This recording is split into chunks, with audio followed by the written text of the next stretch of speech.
Hey everybody, welcome back to Unbroken Arrows podcast. As always, I'm Catherine. And I'm Greg. Today, one of the things that we want to start with is to share our tenets with you. And our tenets essentially are what our principles are or what our beliefs are with regard to what our podcast is all about. And really the first and foremost one is to share our story and our journey with dealing with the losses that we've experienced in life. And then separately, to share the ways that we are healing now together through hunting, fishing, and the other outdoor activities. The next big one is going to be sharing the stories of how others have experienced healing through hunting, fishing, and outdoor activities.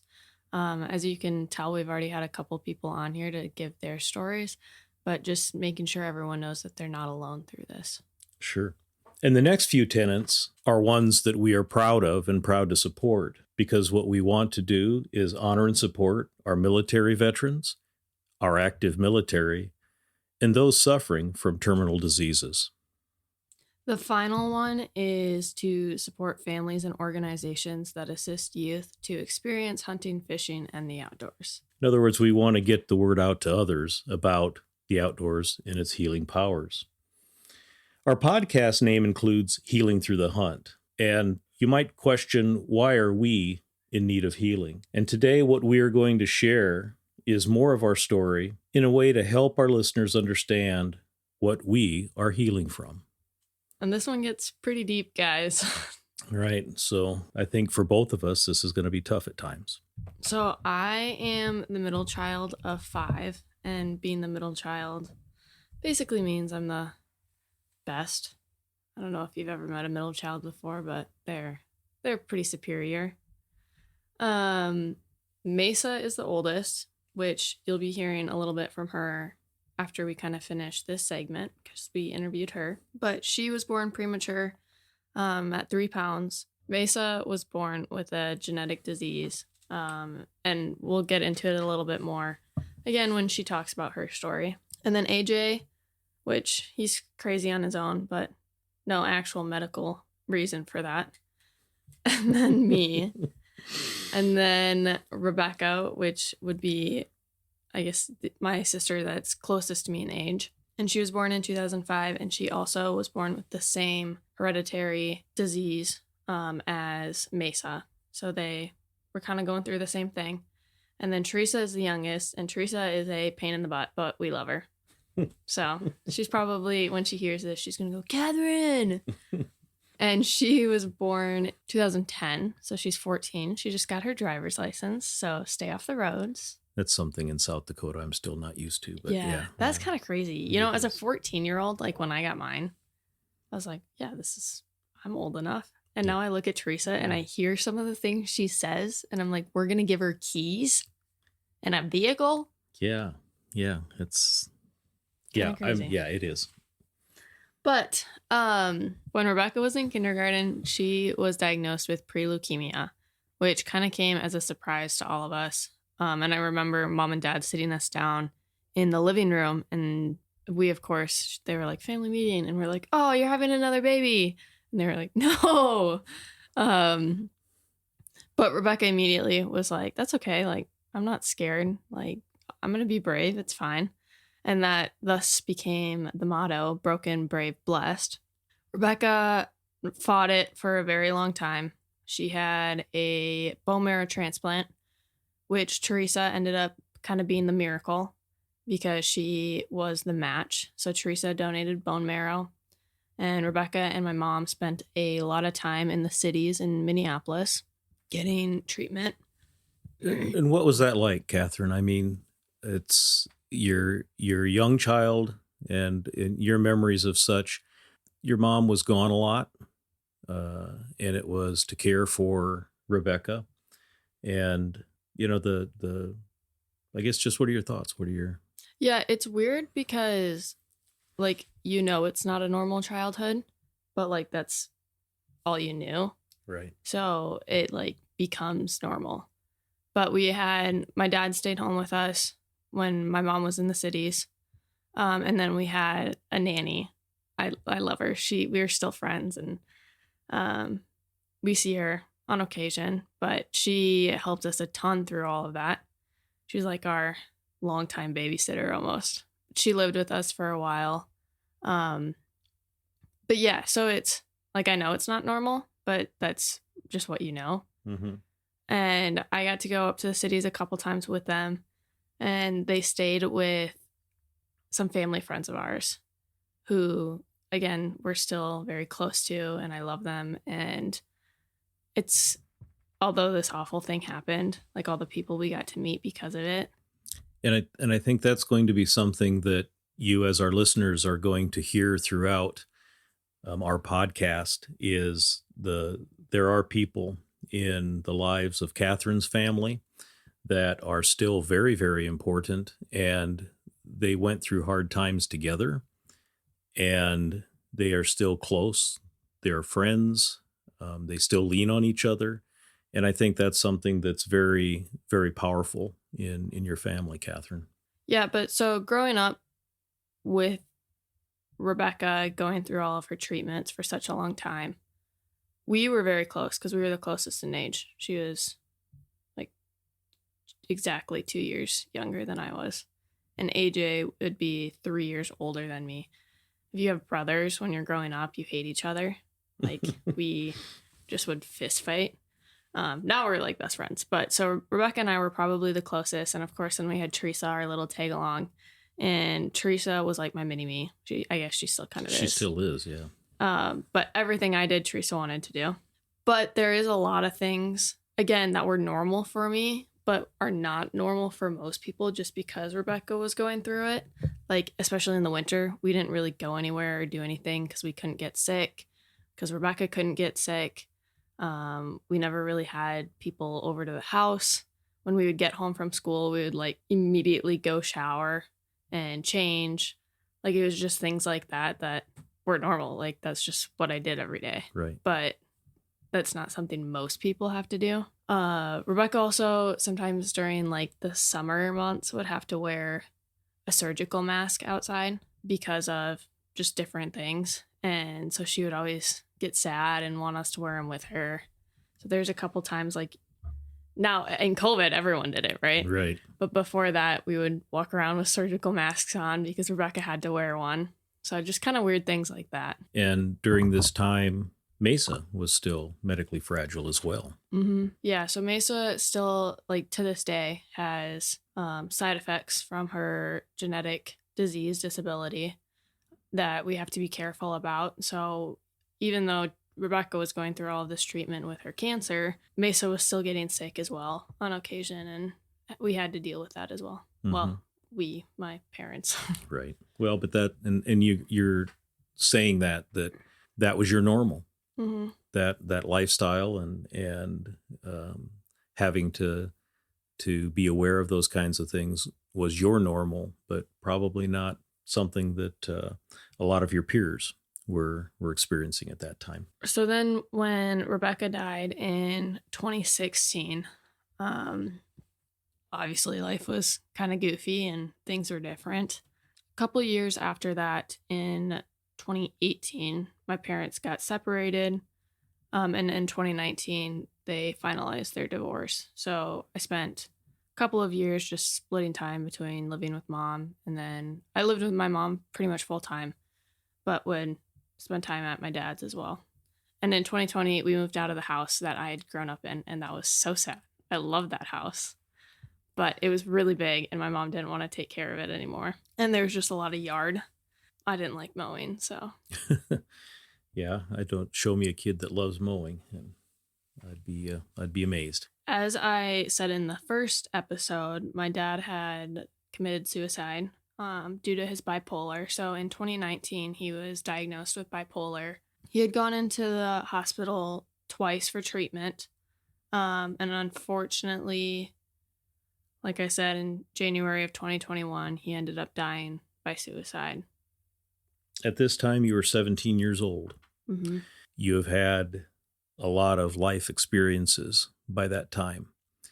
And some of the things that I can see from the time that I've known you is that you relied heavily on family during this time. Your siblings, your mom, your aunts, uncles, and grandparents. Are those still things that you're depending upon now? Yeah. No, my family's very important to me. Always have been. And I guess I just learned from an early age that they're not always going to be around. So, like, the time that you have with them is precious, and you need to just be cognizant of that. Sure. And some of the things that you were experiencing at a young age, you're still experiencing now as a young adult, as Maasa is still medically fragile, Mm-hmm. and we have to wash and be clean and be aware of the different types of things, especially when we're not feeling well, when we're ill, because that could have an impact on Maasa. Yeah, one of the other things I didn't realize was like normal was whenever we were sick as a kid, we like got locked into our bedrooms. Like there was no coming out. If you could go to the bathroom, and if you needed anything else, like they would bring it to you.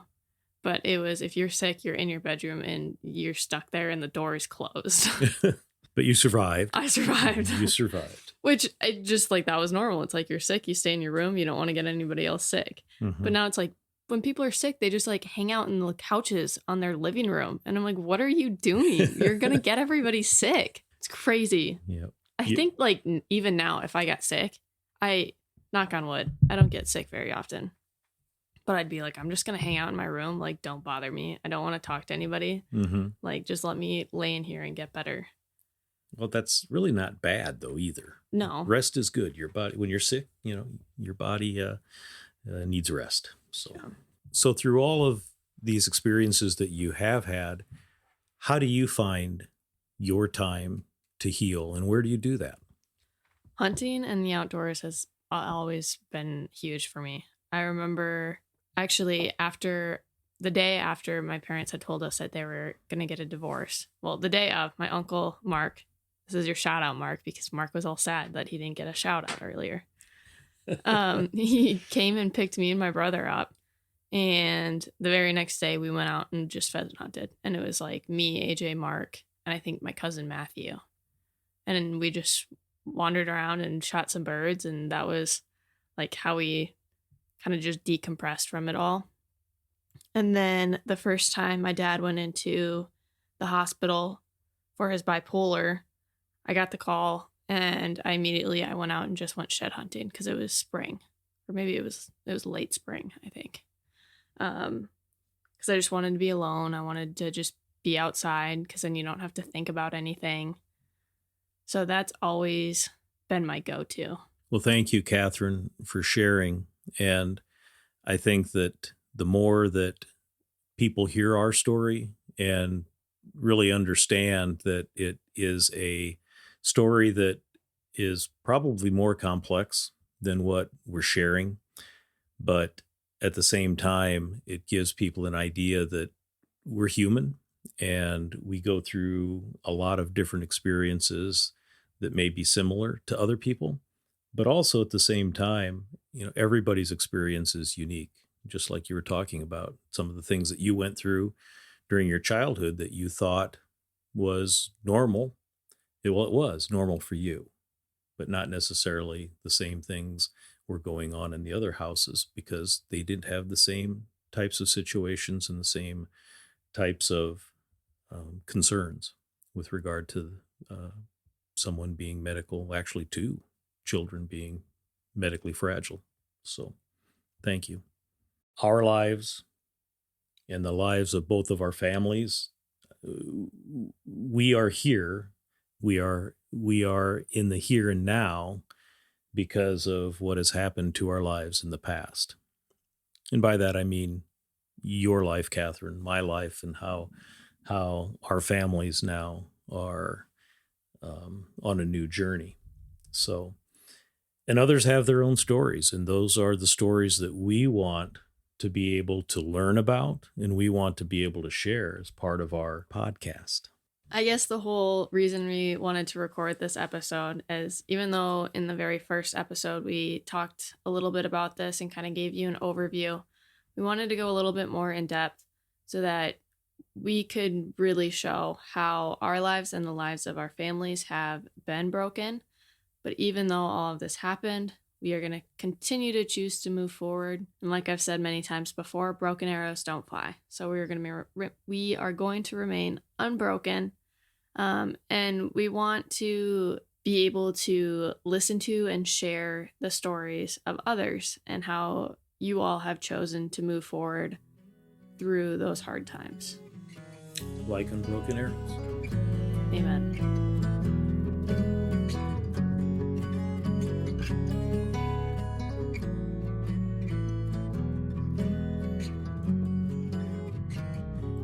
All right, Maasa, thank you for joining us today. How are you? Doing good. Now, Maasa is my older sister. She's the oldest of all of us 5 kids.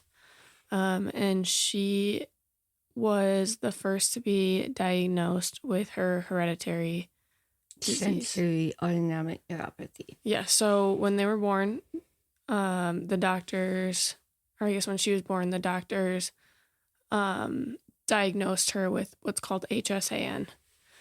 And HSAN is a very rare disease. You want to give a little overview of what HSAN is?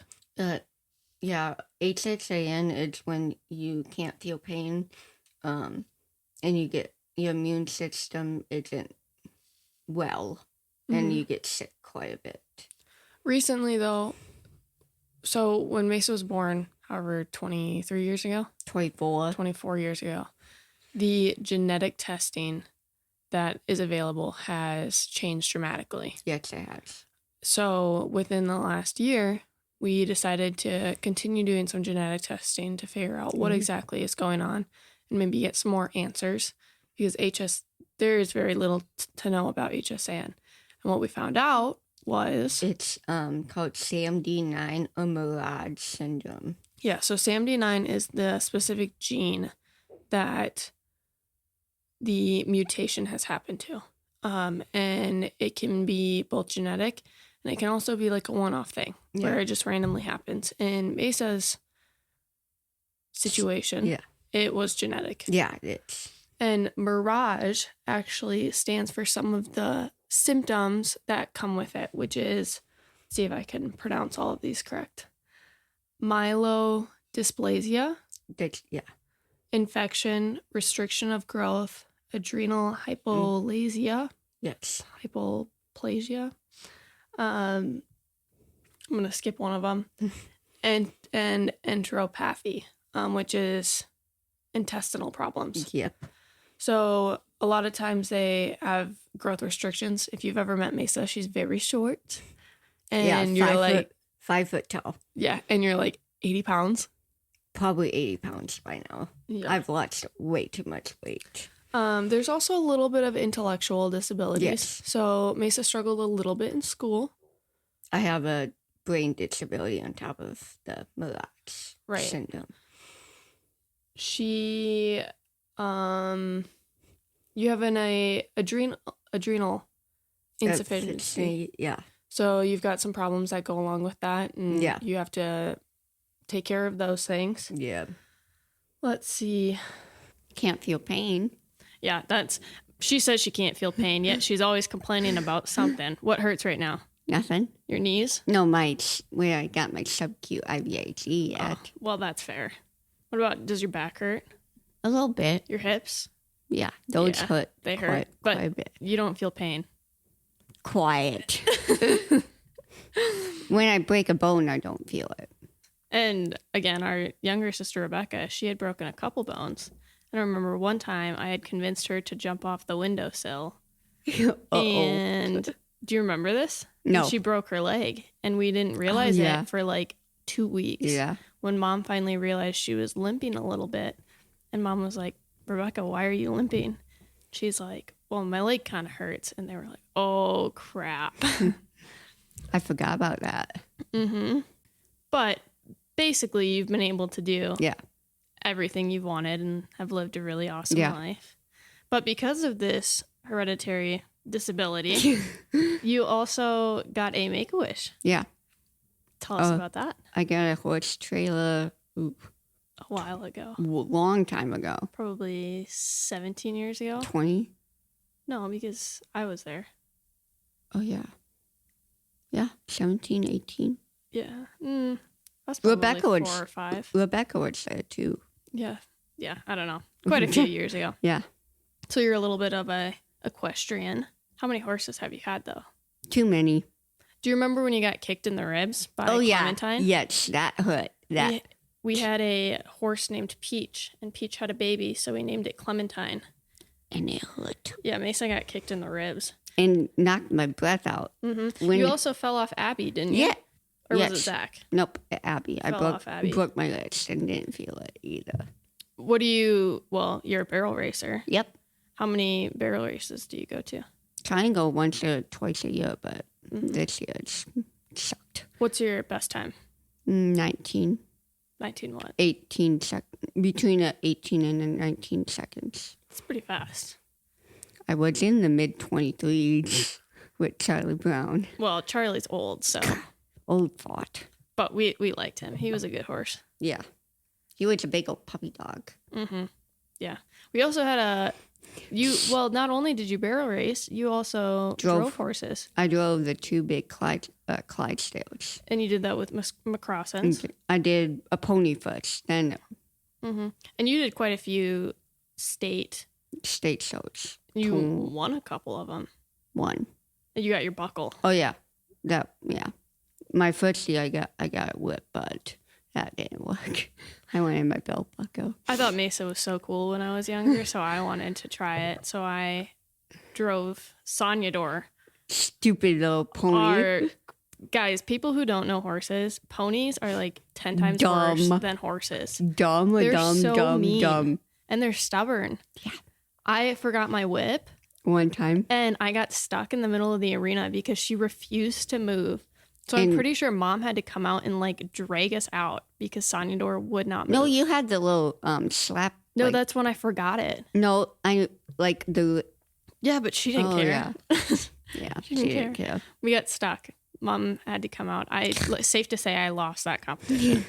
She was so mean. Yeah, she was a turd. That was your first horse, wasn't it? Sonyador? Yeah. Because you got that for a birthday present. No. Yeah, you did. No. He gave it to us, I thought. I thought it was a birthday present. No. Sorry. You're fine. You're also a little bit of a hunter. Oh, yeah. What's your favorite thing to hunt? Pheasants. Pheasants? But not when it's cold. Yeah. I hate the cold. Yeah, a lot of people do, but you get extra cold. When everyone else is wearing shorts and a t-shirt, Mesa's in jeans and a sweatshirt. A little bit and of long underwear some days, like right now. Yes, a little bit of a cold-blooded amphibian. But you also have done some deer hunting. Yeah. Tell us about your hunt this year. I was going out for to Rapid for state bowling, and kind of good thing it fell in the right order. Yeah, I was at the right time. But you did bowling through what? Special Olympics. And you've had a couple people on your team and had a sponsor. Is that what it's called? Yeah. So you went out there for that. How'd that go? That went really well. We got 4th the first day, and then we got 2nd the second day. And then me and Mark headed out hunting the next day. So tell us about that. We drove out, talked to the landowner's dad. I was looking through the binocs, and I'm like, I was glassing, and I'm like, oh crap, it's a deer. And I'm like, Mark, it's a deer. He's like, let me see. And he's like, oh crap, we gotta go. And then bundling up in my snow pants and Carhartt jacket, not a good idea when it's... It was a little bit warm, wasn't it? 50 degrees, I think. Yeah. It was. It was probably close, probably 45. Yeah, and I was sweating bullets after walking probably a mile and a half. Oh, you did not walk a mile? Yeah. You probably walked 200 yards. No. Up a hill. Yeah, it was not a mile and a half. Okay, we can edit it out. Oh, crap. I'm leaving that in. Okay, And then the deer that we wanted to shoot, me and Mark, after walking probably 250 yards, we were both shaking up a leaf. You're super excited. It was a big deer. Big 5x5 it was. Mm-hmm. Missed it, sat over it, went up a little farther, missed it again. I'm like, crap. That's the only deer that we are going to see the entire night, and I missed it. The way Mark said it was that they get up there and they realize they missed it. And he was super bummed and he was like all upset because it was this nice deer. And Mesa walks up and goes, "It's all right. We'll get another one." Yeah. And then the little 4x4 came walking by us about. And when 15. you say little, it was maybe a year old. Yeah. Maybe a 4x4 it was. I don't know. I wasn't there. It was pretty tiny. And I'm like, oh, Mark, there's a buck right there. And it was probably 15 yards. It was pretty close. And I almost could pet it. That's how close it was. But I'm like, can I shoot it? And it was getting darker. And Mark's like, if you want to shoot it, you got to shoot it by yourself. I'm like, took the gun and he ran away. But then Mark looks over and his right hand shoulder. And he's like, Mesa, there's a deer. I'm like, how big of a deer? He's a decent sized one. And then he jumped up 2 feet, probably ran off and face planted and died. Yeah. And you were super excited. What was your goal going out there though? Shoot a bigger buck than Catherine. Did that happen? No. That's all right. You got next year. Hopefully next year. Yeah. You've always got next year. Yeah. But that was a lot of fun. And yeah, we ate it. It was delicious. We ate it with my East River deer that I shot last year. It's funny how you could tell a difference in size of the back straps. But Mesa already got her European mount back. Yes. So that's kind of exciting. She'll have that. The same weekend Mesa was out there was when Nate shot his muley. So that was kind of fun. Bringing home 2 deer. Yeah. We couldn't bring both meats back. Yeah. There was too much meat to pack and back. Tiny cooler. Yeah, we didn't have a very big cooler. Nate should buy a bigger cooler. Yeah, let's blame it on Nate. I like that plan. I should tell you, we are in the kitchen right now. We are in the kitchen. And Nate's listening to us. Yeah, Nate and Greg are listening to us. You also do some goose hunting, though. Oh, yeah. That was fun. You want to tell them about that? That was a fun trip. Fun afternoon. Got out there about noon. I'm like, what's it, noon that we were? I think it was 10:30. 10:30, 12, 11 o'clock. And we were setting up. I'm like, God, it's going to be a long day. Yeah, because they didn't fly until 3:45. Yeah. 4. 4, yeah, mostly. Nothing wanted coming in at first. Yeah, and then what did you do? There was a flock of 3 that were coming in, and I'm like, can I shoot them? I looked over to Catherine, and I'm like, can I shoot them? She's like, no, looks back over. And then I didn't realize that there was another group coming in on the left-hand side. And I stood up and shot. And then Catherine's like, okay, take them. And what happened when you shot? I missed. So that's all right. At least you got to shoot, right? I'm a horrible shot, you know that. At least you're honest. How about my turkey? Yeah, that's what I was going to ask you about next. You shot the decoy. Yeah, not fun. And then you shot one in the butt. That same time. Oh, that was the same one? Yeah. You shot it in the butt and then you shot the decoy? Yeah. Makes sense. You with also Uncle Mark. You have a problem with shooting decoys. Yeah, I don't know why. You shot a dove decoy. Yep, I did. I need to buy my brother another one. Yeah. Did you think that was the actual dove? No. I don't know why I You just accidentally hit that? Yeah, probably. What about with the turkey decoy? Did you thought that was the turkey? No.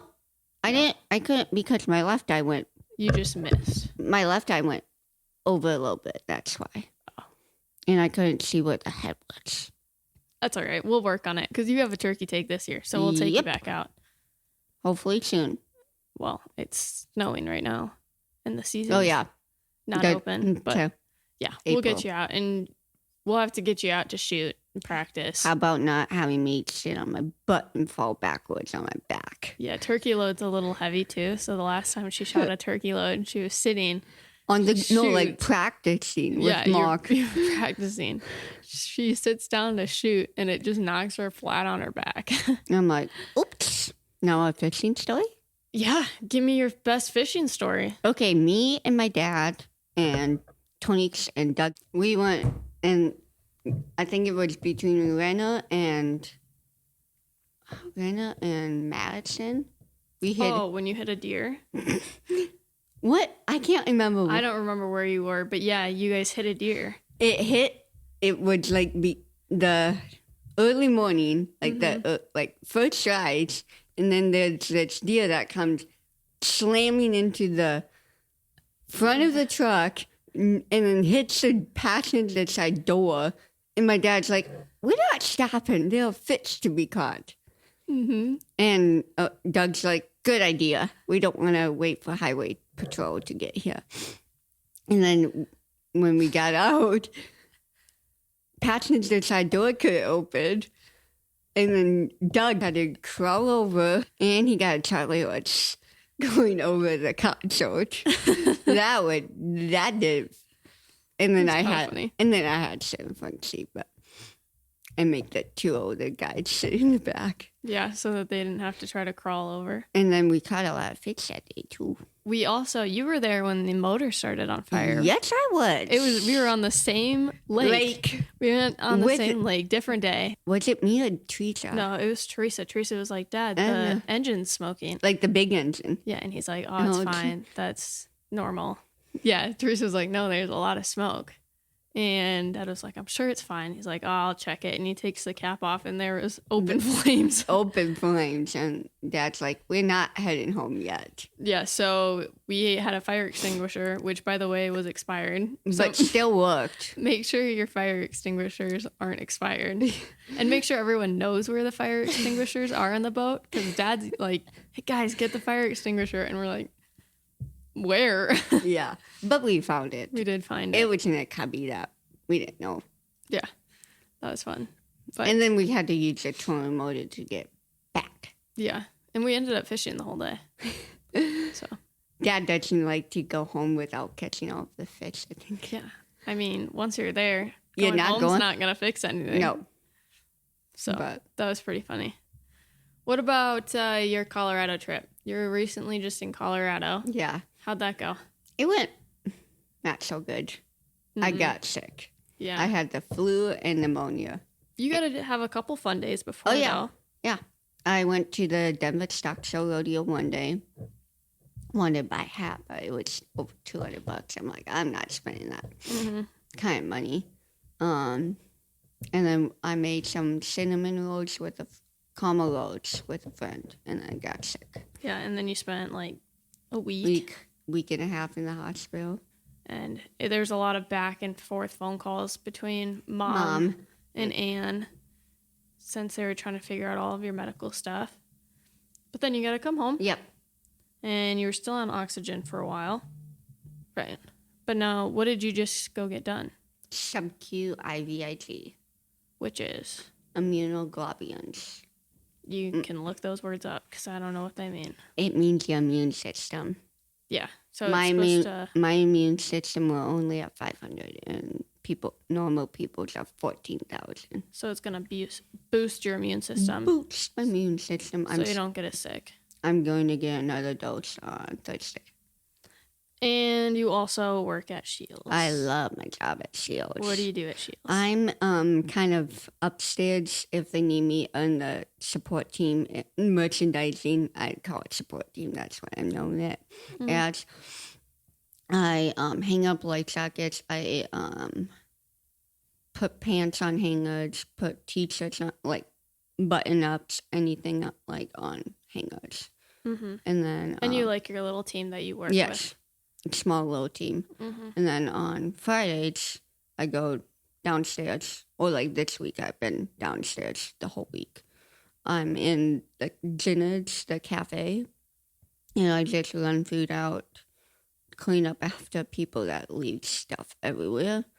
And then take trash out and do end caps when end caps need to be And restock. you love everyone that works there, and everyone Yes. loves you. Yes. So that's always a lot of Yes. fun. And they said they all missed me when I was in Colorado. But They sent you some flowers. yeah, they nudged it in. But I left them there because I couldn't bring them home. Kind of going back to the name of the podcast, Unbroken Arrows, Yeah. Healing Through the Hunt. How has the outdoors and hunting helped heal you? Being in the outdoors just helps calm me down a lot of the time. Times thinking of Dad a lot, but Makes you feel closer to him. yeah. Well, thank you so much for joining me and telling us a little bit about yourself and some of the things you love. I loved having you on. Very, very fun. Well, everyone, thanks for listening. Thank you guys. And let us know if there's anything else you guys want to hear from us, or people you would like to hear from, or topics you want us to talk about. As always, if you or someone that you love is struggling, make sure to call 988. There are resources available. And that being said, on behalf of me and Maasa, and of course Greg, to all of our listeners, take some time to get outside, get outdoors, and experience its healing powers. With that, Later. until next time.